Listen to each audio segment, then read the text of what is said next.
Yo, what's up mga kapatid? Yan po, gumagawa po tayo ngayon ng chili garlic oil. Yan po siya, bine-blend po natin ngayon mga kapatid, ang chili oil. Nilagyan po natin ng onion with golden brown. Ayan po ang chili oil natin. Medyo na-blender na po natin. Ayan po ang sili natin. Napakamatibay po ito. Palm oil po natin. Unicorn brand for the Philippines. Yan na, bine-blend na po natin ang chili oil. Napakasarap po yan mga kapatid.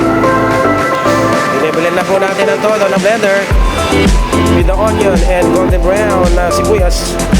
Ayan na, pinapasok na po natin sa salad master ang ating chili oil. Ayan na po.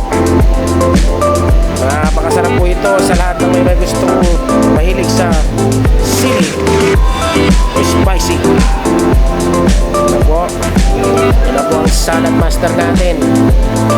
Masarap po magluto dito sa salad master. Pagluto mo pa lang, napakasarap na. Nilagyan na po natin ng oil. Pinapakulaan na po sa gas stove ang ating chili oil. Yan na po mga kaibigan. Unicorn oil made by the Philippines. Yan na po, salad master na naman po mga kapatid ang ating pinaglulutuan. Binuksan na po ulit. Binuksan na po sa salad master ang ating chili oil.